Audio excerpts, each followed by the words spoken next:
Sekarang. Bismillahirrahmanirrahim. Assalamualaikum dan salam sejahtera kami ucapkan. Baiklah, hari ini kami akan membentangkan kertas kerja kelab kami, iaitu Kelab Pencinta Alam.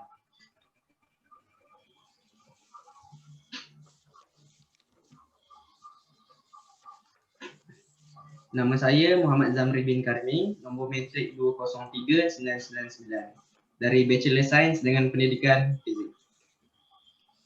Nama saya Fala Aidil bin Zainal Abidin, nombor matrik 201896. Juga daripada Bachelor Sains dengan Pendidikan Fizik. Nama saya Muhammad Fauzi bin Mat Ahiri, nombor matrik 203111, juga daripada BSDP Fizik. Nama saya Muhammad Faiz Iqbal bin Ismail, nombor matrik 204170, juga dari Bachelor Sains dengan Pendidikan, Meja Fizik. Jadi, apa yang kita akan lihat dalam pembentangan kami pada hari ini? Pembentangan pada hari ini, kami akan menerangkan komponen-komponen yang penting bagi penubuhan sesuatu kelab. Okey, pendahuluan. Berikut adalah logo untuk Kelab Pencinta Alam.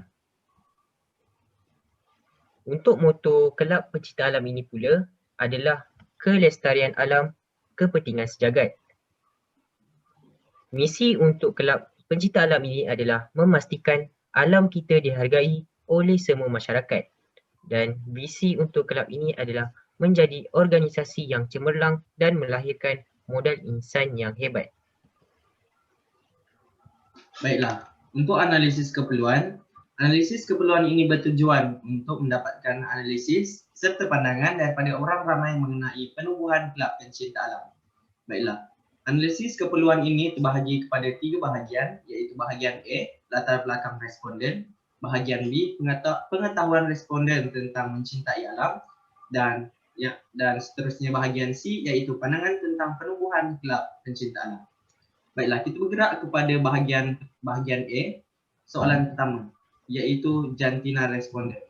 Baiklah, soalan ini bertujuan untuk mengetahui jantina responden untuk menyeimbangkan responden lelaki dan perempuan.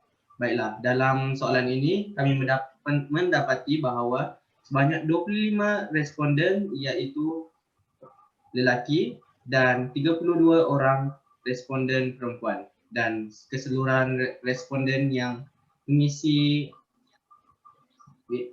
ini ialah 57 orang. Seterusnya kita pergi ke bahagian B, iaitu pengetahuan responden mengenai mencintai alam. Baiklah, dalam bahagian B ini ialah soalan yang pertama ialah, adakah anda tahu maksud mencintai alam? Baiklah, soalan ini bertujuan untuk mengetahui kefahaman responden tentang maksud dan pengertian mencintai alam. Dan apa yang kami dapati ialah sebanyak 33 responden mengetahui maksud mencintai alam dan 7 orang tidak mengetahui maksud mencintai alam, dan 17 orang mungkin ataupun tidak pasti tentang maksud mencintai alam. Kita bergerak kepada soalan yang kedua untuk bahagian B.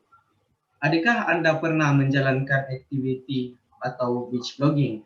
Baiklah, soalan ini bertujuan untuk melihat sejauh manakah kegiatan responden dalam melakukan aktiviti-aktiviti yang melibatkan alam sekitar. Dan apa yang kami dapati ialah sebanyak 51 orang pernah menjalankan aktiviti hiking ataupun beach blogging ataupun aktiviti-aktiviti yang melibatkan alam sekitar, dan selebihnya iaitu 6 orang ataupun 10.5% tidak pernah menjalankan aktiviti yang melibatkan alam sekitar.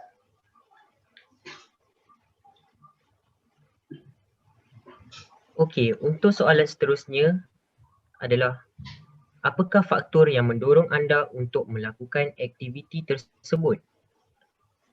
Soalan ini bertujuan untuk mengetahui faktor-faktor yang mendorong responden melakukan aktiviti seperti hiking dan juga beach blogging.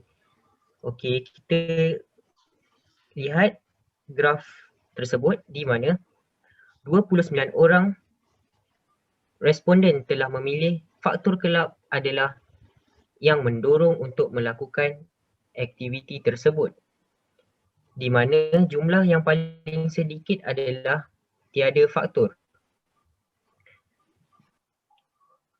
Sebanyak 7 orang responden memilih ibu bapa sebagai faktor dan 5 orang memilih guru sebagai faktor dan 8 orang memilih rakan sebagai faktor dan 7 orang responden memilih minat sendiri untuk melakukan aktiviti hiking dan juga beach blogging. Seterusnya, soalan 4. Bilakah kali pertama anda sedar keindahan alam ini? Soalan ini bertujuan untuk mengetahui bilakah kali pertama responden sedar akan keindahan alam. Jadi, mengikut graf tersebut, jumlah yang paling tertinggi adalah 40 orang, di mana jumlah tersebut adalah mereka sedar semasa sekolah rendah. Yang kedua tertinggi adalah sekolah menengah, iaitu sebanyak 10 orang. Dan yang ketiga tertinggi adalah di peringkat universiti sebanyak 5 orang. Dan yang terakhir adalah 2 orang di peringkat asasi, matrikulasi, diploma dan STPM. Soalan yang kelima adalah, pada pendapat anda, pemandangan yang manakah yang paling indah untuk dilihat bersama rakan-rakan dan keluarga? Soalan ini bertujuan untuk mengetahui pemandangan manakah yang paling indah untuk dilihat bersama rakan-rakan dan juga keluarga. Kita lihat di graf tersebut iaitu sebanyak 22 orang memilih air terjun sebagai pemandangan yang paling indah. Yang kedua adalah pantai iaitu 18 orang. Bagi pemandangan hujan hutan tropika dan bintang yang berkelipan adalah sama iaitu sebanyak 7 orang. Dan 2 orang responden memilih semua pemandangan di atas sebagai pemandangan yang indah. Dan akhir sekali, persekitaran yang bersih adalah jumlah yang paling rendah iaitu sebanyak 1 orang memilih pemandangan tersebut adalah pemandangan yang paling indah. Soalan seterusnya, dipersilakan. Untuk soalan terakhir dalam bahagian B, adakah anda mencintai alam? Soalan ini bertujuan untuk mengetahui adakah responden mempunyai rasa cinta kepada alam. Daripada 57 responden di mana 25 orang lelaki dan 32 orang perempuan, kesemuanya menyatakan rasa cinta mereka terhadap alam ini.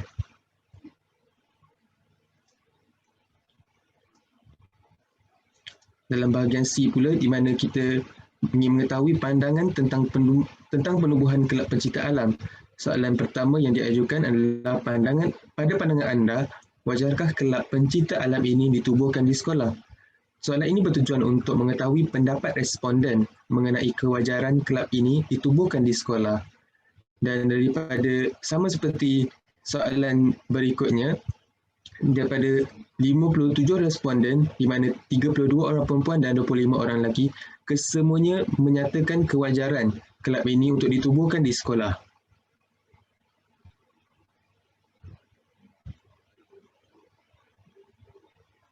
Soalan kedua dalam bahagian C, di mana soalan ke-6, pada pendapat anda, apakah cara yang terbaik yang harus dilakukan untuk menarik minat anda untuk menyertai kelab ini? Soalan ini bertujuan untuk mengetahui apakah cara yang terbaik untuk menarik minat pelajar untuk menyertai kelab pencipta alam. Di dalam graf kita dapat lihat seramai 39 orang responden berpendapat bahawa aktiviti yang dijalankan merupakan cara yang terbaik untuk menarik minat pelajar dan 15.8% berpendapat bahawa pengalaman yang diperoleh dalam kelab ini merupakan satu alternatif yang terbaik untuk menarik minat pelajar, dan lokasi aktiviti yang dianjurkan oleh kelab, terdapat 8 orang responden yang berpendapat bahawa perkara ini penting untuk menarik minat pelajar untuk menyertai kelab ini, dan terdapat 1 orang responden yang memilih lain-lain di mana dia menyatakan ialah kena ada hati yang bersih untuk menyertai kelab ini. Baiklah, seterusnya kita bergerak kepada penyataan falsafah. Melahirkan individu yang mempunyai kesedaran tentang kepentingan persekitaran maupun cinta terhadap alam sekitar agar pelajar mempunyai sifat bertanggungjawab terhadap persekitaran alam serta mampu meningkatkan sistem penjagaan alam yang lebih berinovasi selari dengan perubahan zaman.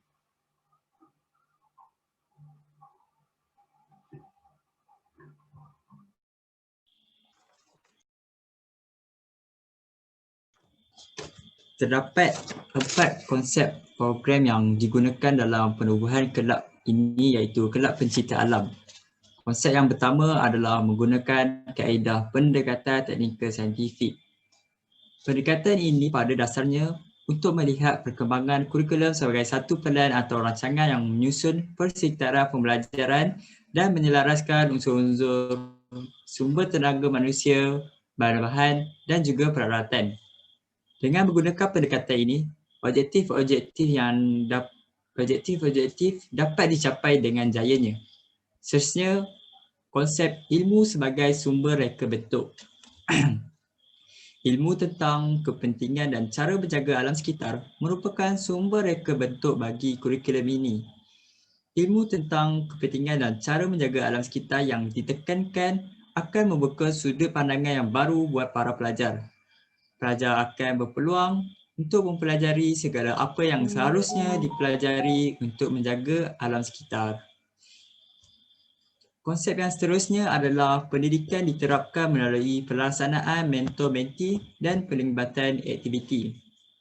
Ilmu tentang kepentingan menjaga alam sekitar akan disampaikan dan dikongsikan secara bersama kepada para pelajar melalui pelaksanaan mentor-mentee. Dengan adanya mentor, segala masalah dalam proses pembelajaran boleh ditanya secara terus untuk diselesaikan. Kumpulan kecil yang dibentuk juga dapat membantu proses penyampaian ilmu kepada pelajar-pelajar yang lain dengan lebih terperinci. Konsep yang terakhir adalah menggunakan khidmat tenaga pengajar tambahan sekiranya diperlukan. Menggunakan perkhidmatan tenaga pengajar tambahan ini bermaksud kelab menggunakan tenaga pengajar daripada mana-mana syarikat sekiranya perkhidmatan mereka diperlukan. Dengan menggunakan khidmat tenaga pengajar tambahan, para pelajar dapat melihat secara lebih meluas mengenai skop alam sekitar. Cara penyampaian yang berbeza yang diberikan oleh tenaga pengajar tambahan akan merubah suasana pembelajaran dan dapat menarik minat pelajar untuk belajar. Okay. Yang seterusnya adalah matlamat. Kelab pencinta alam ditubuhkan dengan matlamat. Yang pertama adalah membangkitkan kesedaran dan kepekaan murid terhadap alam sekitar. Melalui penubuhan kelab ini, keindahan alam sekitar dapat dipelihara dan dipelihara agar flora dan fauna yang terdapat di negara kita dapat hidup dengan aman tanpa diancam kepupusan disebabkan kehilangan tempat tinggal. Rasional penubuhan kelab pencinta alam sekitar adalah untuk menyedarkan para pelajar bahawa negara kita dikurniakan dengan kepelbagaian biodiversiti yang patut kita banggakan dan jaga dengan sehabis-baik agar turut dapat dinikmati oleh generasi seterusnya. Yang kedua adalah menyemai sikap pentingkan dan sayangkan alam sekitar dalam diri murid-murid. Umum mengetahui, generasi muda pada masa kini terlalu terdedah dengan kepelbagaian teknologi canggih, namun kesedaran tentang kepentingan menjaga alam sekitar masih cetek dalam kalangan remaja kini. Justru penubuhan kelab ini sedikit sebanyak mampu menjadi alat untuk memupuk sikap cintai keindahan serta mendidik ahli kelab daripada segi jasmani, emosi, minda dan jiwa. Yang terakhir adalah meningkatkan pemikiran kreatif dan kritis dalam kalangan pelajar untuk menyelesaikan masalah. Masyarakat pada zaman modernisasi ini terlalu bergantung kepada alat-alat dan media elektronik dalam menyelesaikan masalah mereka, dan faktor inilah yang menyebabkan limitasi kepada pemikiran masyarakat yang mendorong kepada kemunduran produktiviti. Justeru, kelab ini mengambil inisiatif untuk menjadi salah satu media meningkatkan pemikiran kreatif dan kritis masyarakat, terutamanya para pelajar. Seterusnya, objektif. Objektif kelab ini ditubuhkan untuk memupuk dan menyemarakkan semangat cinta kepada alam sekitar dalam pelajar melalui aktiviti yang dijalankan di sekolah. Seperti yang umum tahu, melentur buluh biarlah dari rebungnya. Dan pada usia pelajar di peringkat sekolah, mereka mempunyai sifat ingin tahu yang sangat tinggi. Okey, dalam alam sekitar kita sendiri dalam keadaan yang sangat kritikal. Pihak sekolah boleh menjalankan aktiviti yang boleh memberikan kesedaran kepada pelajar di mana untuk mereka menyedari bahawa alam sekitar yang mereka duduki kini dalam keadaan bahaya. Dengan ini, pelajar akan dapat menyemat rasa cinta pada alam sekitar kepada alam sekitar. Sebagai contoh, aktiviti yang paling ringkas untuk dilakukan ialah penanaman semula pokok-pokok di sekolah. Objektif seterusnya adalah untuk memberikan kesedaran kepada pelajar tentang kepentingan alam ini. Okey, dalam alam kita sendiri ini, kita saling memerlukan antara satu sama lain, di mana kita memerlukan oksigen untuk terus hidup, untuk terus bernafas, dan pokok-pokok dan flora dan fauna memerlukan karbon dioksida yang kita hasilkan untuk mereka kekal hidup, di mana kita dapat lihat kesinambungan antara dua perkara yang berbeza tetapi saling melengkapi antara satu sama lain. Objektif yang ketiga, peranan guru diperlukan untuk menyebarluaskan semangat cinta kepada alam di peringkat sekolah. Seperti yang umum tahu juga, guru merupakan ibu bapa kepada pelajar di sekolah. Guru boleh menggunakan kedudukannya di sekolah untuk memupuk minat kerana mereka merupakan individu yang paling berpengaruh di sekolah untuk membentuk pelajar yang mencintai alam sekitar. Dan objektif yang terakhir ialah dengan melibatkan pelajar dengan aktiviti luar bilik darjah. Dengan melakukan aktiviti luar bilik darjah, ini dapat menarik minat pelajar untuk mencintai alam. Sebagai contoh, aktiviti yang paling ringkas untuk dilakukan ialah aktiviti jungle trekking. Seperti mana yang kita tahu, dalam kita bersukan, kita dapat menikmati keindahan alam sekitar kita sendiri.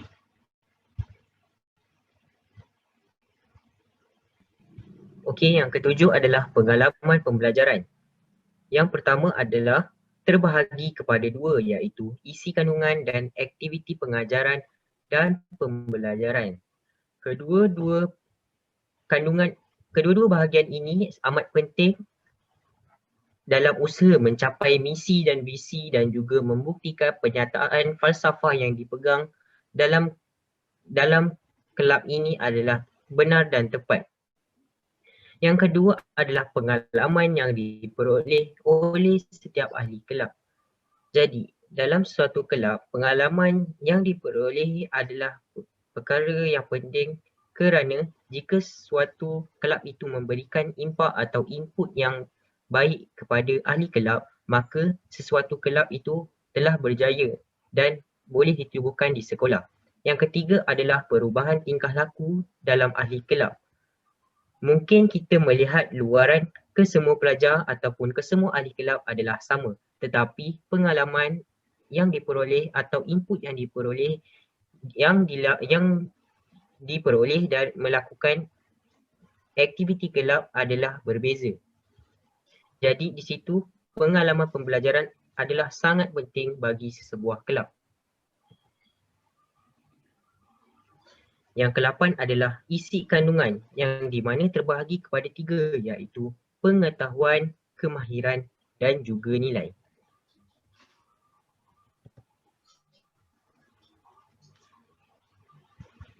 Untuk pengetahuan terbahagi kepada 3, iaitu pengenalan tentang mencintai alam. Okey, konteks pengetahuan ialah perihal mengetahui, kepandaian dan kebijaksanaan. Pengenalan sesebuah kelab amatlah penting untuk dilakukan sebagai usaha untuk memperkenalkan kepada pelajar mengenai makna istilah cintai alam dan juga tujuan manusia menceburkan diri dalam aktiviti mencintai alam. Perkataan tujuan ini bermaksud kepada sebab mengapa sesuatu perkara itu dilakukan atau dicipta. untuk mencintai alam ini, kita perlu mengetahui apa yang kita perlu cintai. Jadi dalam pengenalan tentang mencintai alam ini, kita perlu mengetahui bahawa kita perlu mencintai alam sekitar kita. Untuk yang kedua, untuk pengenalan konsep dan pembahagian dalam konteks cintai alam sangat penting untuk dilakukan bagi mengelak kekeliruan dalam diri pelajar. Hal ini kerana kita tidak mahu aktiviti ini dilihat sebagai hanya sekadar mengisi masa lapang. Walhal kelab ini ingin ditubuhkan bagi membina semangat cinta akan alam sekitar dalam diri setiap pelajar yang melakukan aktiviti dalam kelab ini. Dan yang ketiga, etika dalam menjalankan aktiviti kelab pencinta alam. Dalam etika menjalankan aktiviti dalam kelab pencinta alam ini, kami ingin menerapkan perpaduan dalam pelajar. Seperti yang kita tahu, terdapat sekolah-sekolah yang mempunyai pelajar berbilang kaum, di mana kita masih dapat lihat kini racism ataupun sifat perkauman.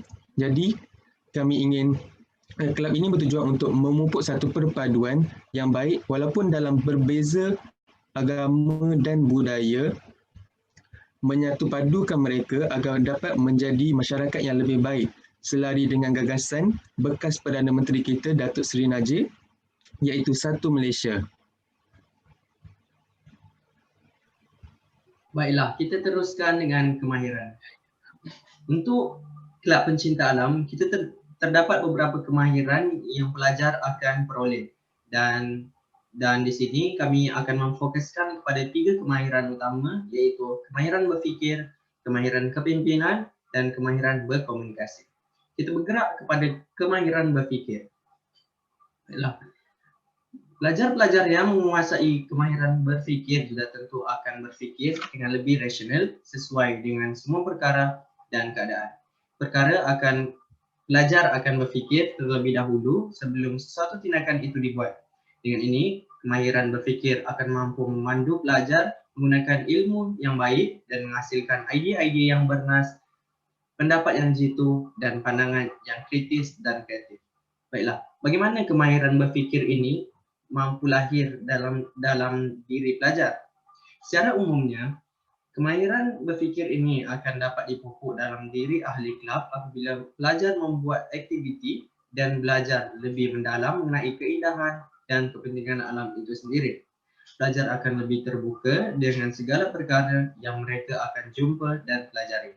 Kemahiran berfikir ini akan wujud secara semula jadi dalam diri individu apabila mereka berhadapan dengan dunia sebenar.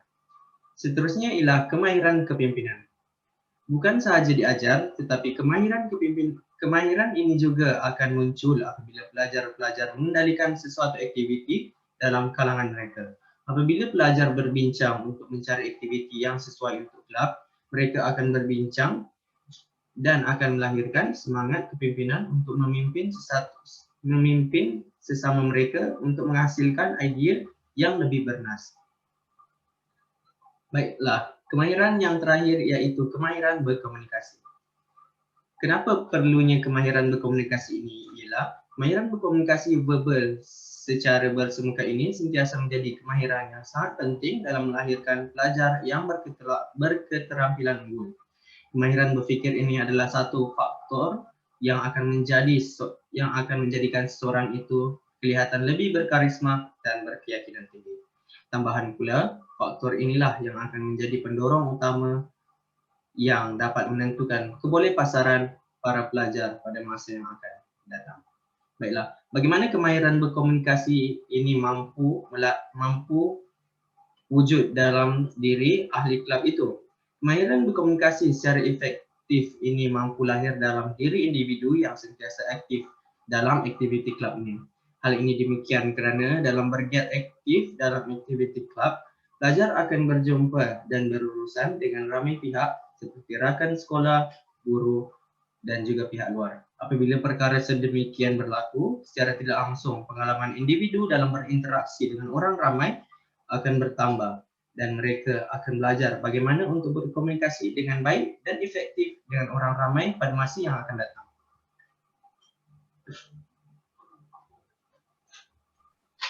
Yang seterusnya adalah nilai. Nilai yang terdapat di dalam kelab pencipta alam terbahagi kepada 3, iaitu nilai terhadap Tuhan, nilai terhadap masyarakat dan nilai terhadap diri sendiri. Okey, kita bergerak pada nilai terhadap Tuhan.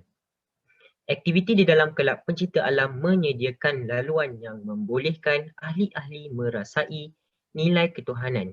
Ini kerana aktiviti mendorong kepada peringatan kepada ahli-ahli kelab pencipta alam untuk sentiasa bersyukur dengan apa yang telah dimiliki dan mengagungkan kebesaran alam ciptaan Tuhan. Tanda syukur kepada Tuhan ini menjadikan ahli kelab pencipta alam lebih menikmati dan menghargai keindahan dan kesempurnaan yang sedia ada. Okey, seterusnya adalah nilai terhadap masyarakat. Penerimaan tanggungjawab sosial dapat dipupuk apabila pelajar bersosial dengan orang sekelilingnya, tidak kiralah ahli kelab maupun orang lain. Seperti masyarakat setempat ketika melakukan aktiviti tertentu seperti mendaki gunung, lawatan sambil belajar sekolah dan sebagainya. Melalui kelab ini, pelajar mampu bersosial dengan baik dengan memberikan perkhidmatan atau layanan yang memuaskan tanpa menimbulkan sebarang masalah, perselisihan faham ataupun perasaan tidak puas hati terhadap orang lain. Nilai terhadap diri sendiri. Penubuhan kelab pencipta ini diharapkan dapat mengembangkan sikap terhadap menjaga dan menghargai seperti diri sendiri dan menyedari akan kecantikan dan kebesaran ciptaan Tuhan.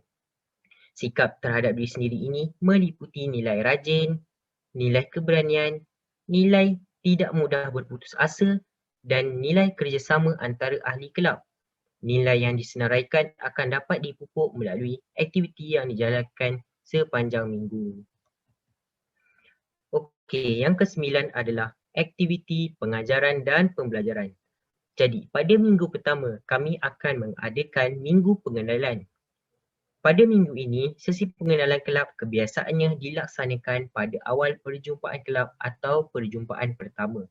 Para pelajar akan didedahkan tentang perkara yang berkaitan dengan kelab pencipta alam, komponen-komponen yang terdapat di dalam kelab ini seperti misi, visi, logo, moto dan keistimewaan, matlamat kelab ditubuhkan dan sebagainya. Selain itu, sesi pengenalan ini juga diadakan aktiviti lantikan ahli jawatan kuasa atau pengorganisasian kelab atau lebih dikenali dengan mesyuarat agung kelab. Secara kebiasaannya, sistem ini dilakukan mengikut sistem demokrasi yang juga merupakan sistem pemilihan kerajaan di negara kita. Cara pemilihan pengerusi adalah mengikut undian majoriti daripada pelajar-pelajar dan pengerusi yang dipilih akan bertanggungjawab memegang kelab ini sepanjang tahun.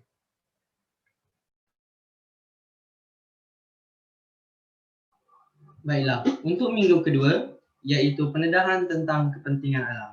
Baiklah, pada minggu ini kita akan menerangkan kepada ahli kelab tentang kepentingan alam sekitar supaya mereka lebih terbuka dan mengetahui lebih lanjut tentang apakah kepentingan alam sekitar ini. Ya, dan apa itu alam sekitar serta bagaimana cara yang efektif dan yang terbaik untuk kita menjaga alam sekitar ini daripada terus tercemar. Dan seterusnya kita juga akan membentangkan tentang apa yang akan berlaku jika alam ini tidak dijaga. Dan seperti yang kita tahu pada hari ini ialah kita dapat melihat banjir serta tanah runtuh yang berlaku apabila kita tidak menjaga alam itu sendiri yang disebabkan daripada penebangan. Dan daripada minggu kedua ini, sikap cinta terhadap alam sekitar akan muncul dalam diri mereka, dan melalui pendedahan ini mereka akan lebih terdedah dan memahami apa itu alam sekitar. Bab kata pepatah, tak kenal maka tak cinta. Baiklah, kita bergerak kepada minggu yang ketiga, iaitu perancangan aktiviti kelab. Dalam minggu ketiga ini, kita akan belajar ahli kelab akan merancang aktiviti kelab sepanjang 8 minggu ini, di mana perancangan ini akan melibatkan perbincangan dalam ahli kelab serta penasihat kelab pencinta alam itu sendiri. Minggu ketiga ini ialah bertujuan untuk perancangan aktiviti kelab yang lebih sesuai dan lebih mantap pada masa yang akan datang. Dan jika sebagai contoh, apabila tiadanya perancangan aktiviti kelab yang efektif, maka tiadanya input yang terbaik untuk pelajar dapati daripada kelab pencinta alam ini. Baiklah, seterusnya.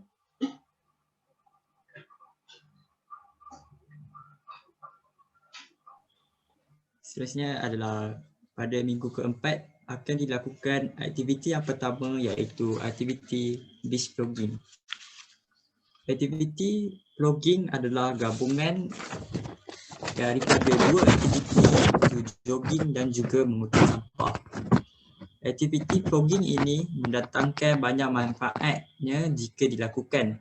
Selain daripada mendatangkan manfaat kepada alam sekitar, ia juga memberi kesihatan tubuh badan kepada para pelajar. Tubuh yang sihat akan mempunyai otak yang cerdas, di mana ia sangat diperlukan oleh para pelajar dalam pembelajaran. Pada minggu kelima pula akan dilakukan aktiviti yang kedua, iaitu aktiviti night vision. Night vision adalah satu aktiviti di mana para pelajar akan diberi peluang untuk melihat dan menikmati bintang-bintang yang berkedipan.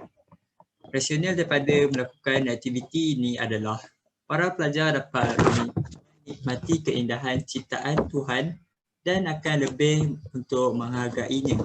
Selain itu, melalui aktiviti ini juga para pelajar dapat melepaskan tekanan yang dihadapi semasa belajar.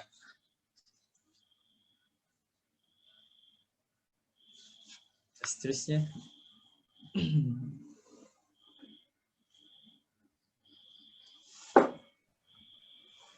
Yang seterusnya adalah jungle trekking yang akan dilakukan pada minggu ke-6.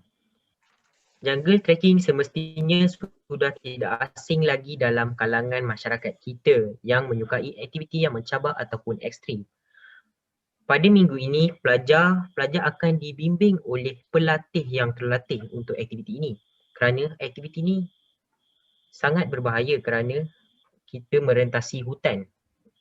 Pelajar-pelajar akan diterangkan secara asas semasa melakukan jungle trekking seperti jalan dalam berkumpulan, membantu antara satu sama lain, alatan-alatan yang perlu dibawa semasa aktiviti, terutama peti kecemasan dan juga memakai pakaian yang sesuai. Aktiviti jungle trekking sudah tentu tergolong dalam aktiviti yang paling mencabar serta menarik minat pelajar-pelajar yang menyertainya. Aktiviti ini juga secara tidak langsung menitik beratkan kepentingan penjagaan alam sekitar dan menilai sendiri hazanah alam yang sedia ada. Pelajar berpeluang menjadi lebih peka dalam aspek pemeliharaan alam sekitar selain berkesempatan mencabar diri dari segi fizikal dan mental dan memperoleh ilmu pengetahuan tentang flora dan fauna.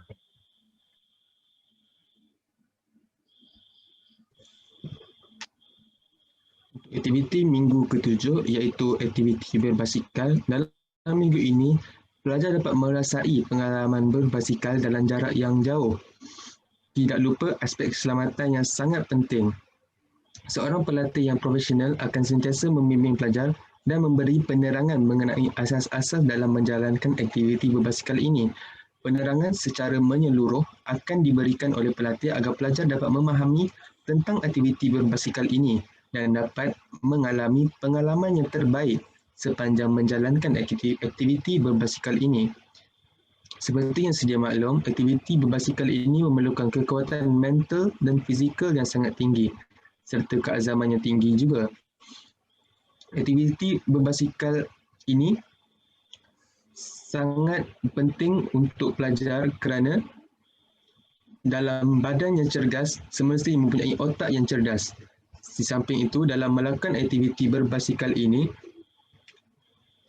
semestinya pelajar dapat melihat keindahan alam sekitar sambil berbasikal. Pelajar juga boleh mengutip sisa-sisa ataupun sampah-sampah yang ditinggalkan oleh individu yang tidak bertanggungjawab di sisi-sisi jalan. Dan untuk aktiviti yang terakhir iaitu postmortem, aktiviti ini bertujuan untuk menghuraikan segala nilai murni dan pengajaran yang dapat diperoleh oleh pelajar sepanjang aktiviti yang dijalankan dalam kelab ini. Aktiviti ini juga bagi mengkonklusikan aktiviti yang telah dijalankan sepanjang 8 minggu pelaksanaan. Aktiviti ini bertujuan untuk merangka semula aktiviti yang akan dilakukan pada sesi hadapan kerana ingin memberikan kesan yang positif kepada pelajar untuk membentuk individu yang cakna terhadap kebersihan dan keindahan alam sekitar.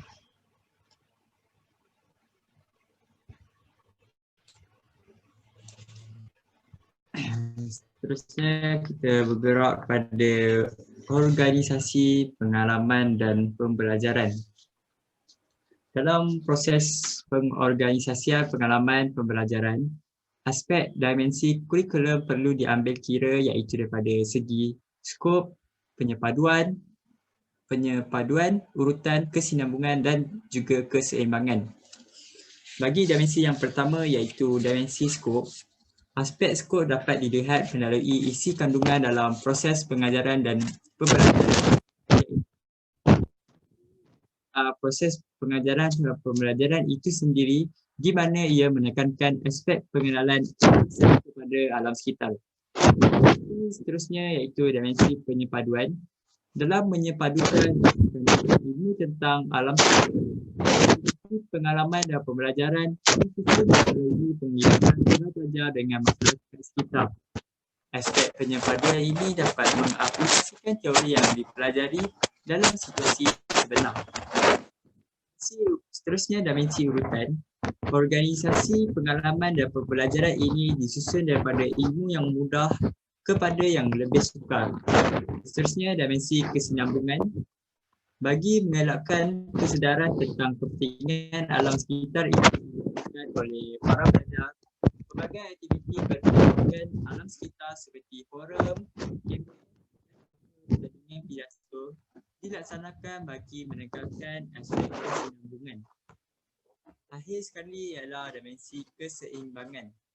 Dimensi keseimbangan dapat diterapkan dalam diri pelajar melalui proses pengajaran dan pembelajaran yang mana melibatkan aspek daripada aspek jasmani, emosi, rohani dan juga intelek.